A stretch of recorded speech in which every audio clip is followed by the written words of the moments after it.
हाँ जी मेरे प्यारे प्यारे दोस्तों, कैसे हैं आप सब। और उम्मीद करता हूं भाई कि बिल्कुल अच्छे होंगे, बिल्कुल बिंदास होंगे, जहां पर भी होंगे बिल्कुल स्वस्थ होंगे, मस्त होंगे, व्यस्त भी होंगे और लगातार स्पोर्ट्स टॉक भी देख रहे होंगे। एशिया कप की शुरुआत हो चुकी है और क्या धमाकेदार अंदाज में टीम इंडिया ने शुरुआत की। मतलब चारों खाने चित। ठीक है, बहुत सारे लोग हैं जो कि सवाल भी कर रहे हैं और कह रहे हैं कि ठीक है, ये तो एक्सपेक्टेड था कि हम हरा देंगे यूएई को। ये मेरे को भी पता था कि हम यूएई को हरा देंगे, ऐसा तो कुछ है नहीं कि नहीं हराएंगे, लेकिन शायद ही किसी ने सोचा था कि इस अंदाज में हम यूएई की टीम को हरा देंगे। आप लोग यकीनन ये सोच रहे होंगे कि कम से कम जो पहला मैच हुआ था हांगकांग बनाम अफगानिस्तान के बीच में, उससे कुछ बेहतर तरीके का मुकाबला देखने को मिलेगा इंडिया और यूएई के बीच में। आप लोगों के मन में ये जरूर बात होगी।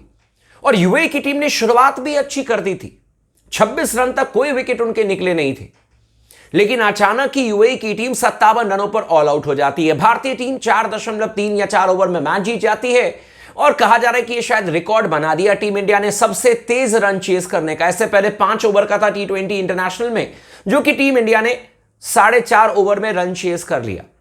लेकिन इस जीत में क्या सब कुछ पॉजिटिव ही नजर आया है? कहने को कह सकते हैं कि हां, बहुत पॉजिटिव है, इसमें कोई शक नहीं। लेकिन स्पोर्ट्स टॉक आपको बताता है कि कुछ ऐसी गलतियां हुई हैं, कुछ ऐसे भयंकर निर्णय लिए गए हैं जो कि बाद में कहीं भारतीय टीम के लिए लेने के देने ना पड़ जाएं। जब सब कुछ अच्छा चल रहा होता है तो इसका मतलब यह नहीं है कि सब कुछ सेटल है। इस बात को याद रखना। सब कुछ अच्छा का मतलब यह नहीं है कि आप अब कभी हारोगे नहीं।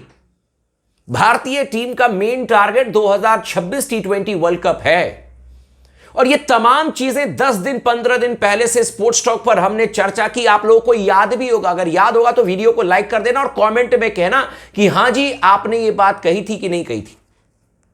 बार बार स्पोर्ट्स टॉक ने एक बात कही थी कि हमें 4 जेन्युइन गेंदबाज के साथ में जाना चाहिए, 8 नंबर के बल्लेबाज को लेकर के जाना। इस लालच में पड़ना, यूएई के खिलाफ में, ओमान के खिलाफ में सब चल जाएगा, सब चल जाएगा। आप 9 नंबर तक बैट्समैन खिला लो, 2 खिलाड़ी सिर्फ गेंदबाजी करने वाले होंगे तो भी आपका काम चल जाएगा।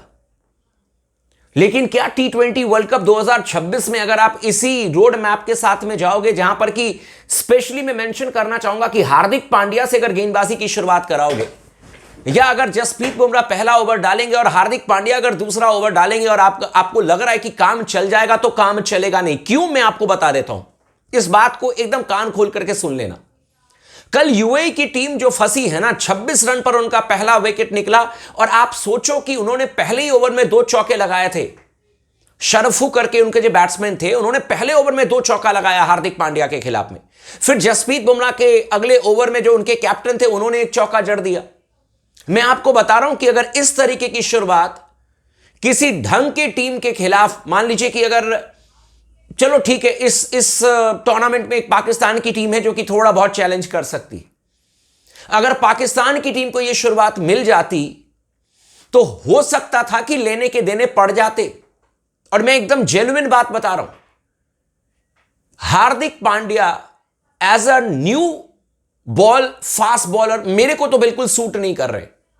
हार्दिक पांड्या आपके ऑलराउंडर हैं। हार्दिक पांड्या आपके लिए 4 ओवर की अगर गेंदबाजी कोटे की भरपाई करनी है तो वहां पर 2 ओवर डाल लेंगे, 3 ओवर डाल लेंगे, कई बार क्रंच सिचुएशन में गेंद डाल लेंगे, दैट इज ओके।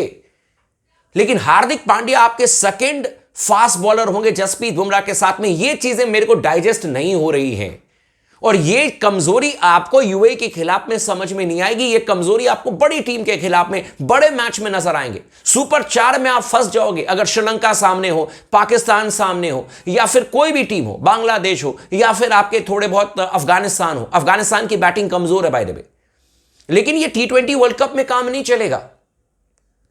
आपको कम से कम 16 ओवर जेन्युइन गेंदबाजी खिलानी पड़ेगी भाई, नहीं तो लेने के देने पड़ जाएंगे। मैं फिर से आपको कह रहा हूं कि आप 220 रन भी बना दो तो भी डिफेंड नहीं कर पाओगे। कई बार इस तरीके की प्रॉब्लम भारतीय टीम ने फेस कर लिया है और इस पर काम करने की जरूरत है। ये जो लालच में टीम इंडिया फंसी हुई है ना कि चलो 8 नंबर तक बैट्समैन खिला लेते हैं, कल कितने बैट्समैन का इस्तेमाल किया भारतीय टीम ने? और क्रिकेट में एक सिंपल रूल है, अगर 7 नंबर तक बैट्समैन आपको मैच नहीं जिता पाए तो 8 नंबर का बैट्समैन 100 में से 2 मैच जिताता है भाई। 2% विनिंग रेशियो है। जितने भी मैचेस हम सब ने देखे हैं। तो ये एक ऐसा लालच है जिसमें आप एकदम फंस जाओगे और कई बार फंसे हो। इन छोटे मोटे टीमों के खिलाफ में मामला हर जगह अच्छा नजर आएगा, बड़ी टीमों के खिलाफ में मामला फंस जाएगा। नॉकआउट मैच में एक भी मुकाबला अगर फंस गया जहां पर कि आपके गेंदबाज पकड़े गए, जहां पर कि आपके पास में 3 ही जेन्युइन गेंदबाज हो और उन 3 में से भी अगर किसी का दिन खराब हो गया तो फिर कहां से आप गेंदबाजी कोटा पूरा कराओगे? क्योंकि सामने वाली टीम भी रिसर्च करके आती है भाई साहब, सामने वाली टीम भी कैलकुलेट करके आती है कि किसके खिलाफ में अटैक करना है, किसके खिलाफ में डिफेंड करना है। उनको पता है सामने वाली टीम को कि भाई कुलदीप आएगा या वरुण चक्रवर्ती आएगा या बुमराह आएगा तो इसको थोड़ा सा रेस्पेक्ट देना है, इसके लिए हमें इसके ओवर्स में विकेट नहीं देने हैं। लेकिन वो भी कैलकुलेट करके आते हैं कि अगर हार्दिक आएगा तो इसके खिलाफ में अटैक करना है। अगर हार्दिक पांड्या का दिन अच्छा रहा तो 2-3 विकेट निकाल करके चले जाएंगे, अगर दिन बुरा रहा तो फिर लेने के देने पड़ जाएंगे।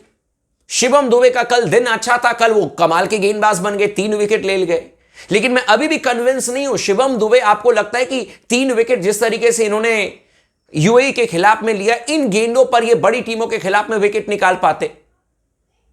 ये over pitch ball middle stump की लाइन में आपको लगता है कि ग्लेन मैक्सवेल हो या फिर न्यूजीलैंड के आपके जो बैट्समैन हैं टिम शैफर्ड वगैरह, उनके सामने में अगर शिवम दुबे गेंद डालेंगे, ये जो लेंथ पर गेंद डाल रही थी, मतलब मैं आपको एक चीज बता रहा हूं, टू बी वेरी ऑनेस्ट, हम मैच जीते, जबरदस्त तरीके से जीते, एक ऐसी जीत जो कि सामने वाली टीम, कोई भी टीम डर जाए हमसे।